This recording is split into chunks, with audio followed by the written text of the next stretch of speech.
Menjadi ibu dan saudara Yesus. Renungan diinspirasi dari bacaan Injil Lukas bab 8 ayat 19 sampai 21. Pada suatu hari datanglah ibu dan saudara-saudara Yesus hendak bertemu dengan dia, tetapi mereka tidak dapat mencapai dia karena orang banyak. Maka diberitahukan kepada Yesus, "Ibu dan saudara-saudaramu ada di luar dan ingin bertemu dengan engkau." Tetapi Yesus menjawab, "Ibuku dan saudara-saudaraku ialah mereka yang mendengarkan sabda Allah dan melaksanakannya." Demikianlah sabda Tuhan. Ibuku dan saudaraku ialah mereka yang mendengarkan sabda Allah dan melaksanakannya. Lukas 8 ayat 21. Ada dua syarat yang harus dipenuhi supaya kita pantas disebut saudara Yesus, yaitu mendengarkan sabda Allah dan menjadi pelaksana sabda. Kadang kita menjumpai orang yang hafal dengan ayat-ayat kitab suci, lalu dipakai sebagai alasan pembenaran akan tindakannya, bahkan dalam hal memperkaya diri. Ayat kitab suci tertentu dipergunakan untuk melegitimasi tindakannya sejauh menguntungkan dirinya. Namun kalau ayat kitab suci mengkritik hidupnya, ayat tersebut akan segera ditinggalkan.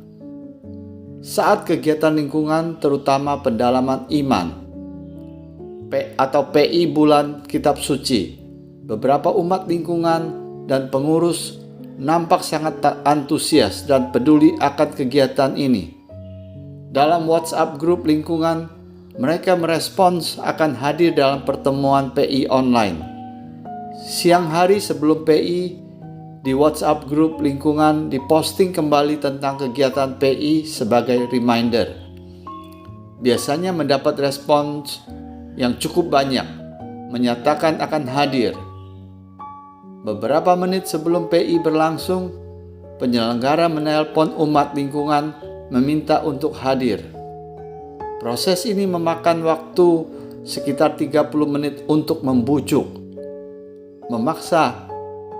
Ada yang bisa hadir, ada yang tidak menjawab panggilan, ada pula yang dengan alasan tertentu bilang tidak bisa hadir. Secara umum, rata-rata umat yang hadir berkisar 10 sampai dengan 15 orang, termasuk 3 orang penyelenggara, pembawa acara, fasilitator, dan pengatur pujian. Dalam acara PI online, umat secara acak dirangsang dengan memberikan pertanyaan untuk ditanggapi. Sangat mengecewakan orang-orang yang tadinya sangat antusias dan aktif justru tidak hadir dengan berbagai alasan. Sebagai bagian dari penyelenggara, dalam hati saya marah dan ingin sekali menyerah. Saya sempat bergumul untuk meninggalkan tugas yang menjadi tanggung jawab saya. Namun saya teringat akan nasihat Rasul Paulus dalam suratnya kepada orang Roma yang menyerukan untuk tekun berbuat baik. Roma 2 ayat 7. Bacaan hari ini menguatkan saya untuk tidak sekedar menjadi pendengar sabda, tetapi juga pelaksana sabda. Saya harus tekun